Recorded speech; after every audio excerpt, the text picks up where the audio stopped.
বাংলাদেশের অর্থনৈতিক খাতের সংস্কার এবং বাজেটে সহায়তা করবে বিশ্বব্যাংক। সচিবালয়ে বিশ্বব্যাংকের প্রতিনিধিদের সঙ্গে আলোচনা শেষে কথা জানিয়েছেন অর্থ উপদেষ্টা ডক্টর সালেউদ্দিন আহমেদ। ব্যাংকের তারল্য সংকট উত্তোলনের জন্য বিশ্বব্যাংকের কাছে সহায়তা চাওয়া হয়েছে বলে জানান অর্থ উপদেষ্টা। অর্থ উপদেষ্টার সঙ্গে বিশ্বব্যাংকের দক্ষিণ এশীয় আঞ্চলিক কান্ট্রি ডিরেক্টর ম্যাথিউ ভার্জিস সহ 7 সদস্যের প্রতিনিধি দলের বৈঠক হয়।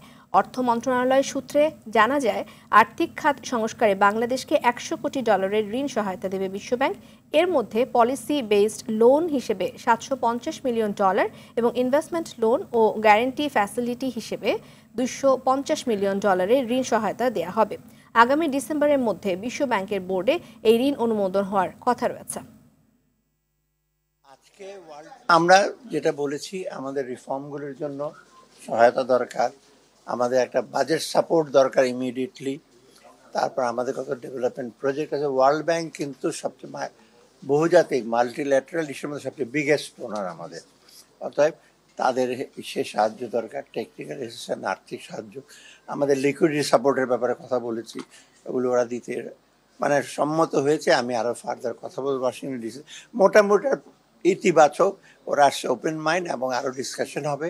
বাট ডিসকাশনটা মেইনলি আমরা কিভাবে ইমপ্লিমেন্ট করব। অর্থ উপদেষ্টার সঙ্গে বিশ্বব্যাংকের প্রতিনিধি দলের বৈঠকের বিষয়ে বিস্তারিত জানাতে সচিবালয় থেকে সরাসরি যুক্ত হচ্ছেন সহকর্মী আশিকুল আলম। আশিক, বিশ্বব্যাংকের প্রতিনিধি দলের সঙ্গে কি আলোচনা হয়েছে? এছাড়া আরো কোনো বৈঠকের তথ্য আছে কি আপনার হাতে? রিদওয়ানা, ধন্যবাদ। ঠিক 2:30টায় আরেকটি বৈঠক হবে আইডিবির সাথে, সেটি ইসলামিক ডেভেলপমেন্ট ব্যাংক সেটির সাথে একটা বৈঠক হবে 2:30টায়।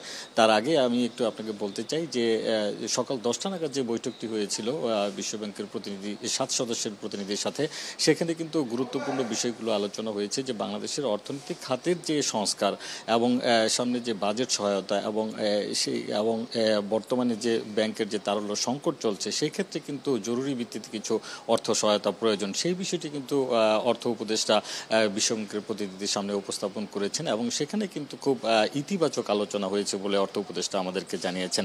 এবং সেখানে যে ঋণের ক্ষেত্রে যে ধরনের শর্ত, 3টি শর্ত দেওয়া হয়েছে, সেই শর্তের মধ্যে যদি 2টি শর্তের কথা আমি আপনাকে বলি যে রিদওয়ানা, সেখানে হচ্ছে যে আন্তর্জাতিক মানদণ্ডে যে ঋণ খেলাপিদের যে সংজ্ঞা, সেই সংজ্ঞা একটি নতুনত্ব আনার কথা তারা বলেছেন। এবং তারা বলেছেন যে সম্প্রতি যে অর্থনৈতিক সংস্কার ক্ষেত্রে যে টাস্কফোর্স গঠন করা হয়েছে, সেটির যে অডিট রিপোর্ট, সেই রিপোর্টটিও যাতে তাদের বিশ্বব্যাংকের সামনে উপস্থাপন করা হয়, সেই বিষয়টি। তবে এই যে এই শর্তগুলো খুবই সহজ এবং এগুলো বাস্তবায়ন যোগ্য, এরকমটা কিন্তু অর্থ উপদেষ্টা বলেছেন। সবকিছু মিলিয়ে আসলে যে $100 কোটি যে সহায়তা, সেই সহায়তায় ডিসেম্বর নাগাদ কিছু সহায়তা পাওয়া যাবে এবং বাকিটা পাওয়া যাবে আগামী বছর। এবং সেটিকে নিয়েই কিন্তু এখন মূলত আলোচনা হচ্ছে এবং পরবর্তীতে বিস্তারিত আরও অর্থ উপদেষ্টা আমাদেরকে জানাবেন। তবে সবকিছু মিলিয়ে অর্থ সহায়তা যে পাওয়া যাচ্ছে, সেটি কিন্তু মোটামুটি অর্থ উপদেষ্টার কথায় নিশ্চিত হওয়া গেছে। এবং সেই ক্ষেত্রে এই যে ব্যাংকিং খাতের যে সংস্কার এবং অর্থনৈতিক সংস্কারের কথা যেটি আমরা বলছি এবং তারল্য সংকট, সেটিকে আসলে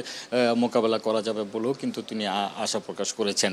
তো রিদওয়ানা, এই ছিল আমার কাছে সচিবালয় থেকে। পরবর্তীতে যে বৈঠকটি হবে ইসলামিক ডেভেলপমেন্ট ব্যাংকের সাথে, সেই বিষয়ে বিস্তারিত তথ্য আপনাকে জানাতে পারবো রিদওয়ানা।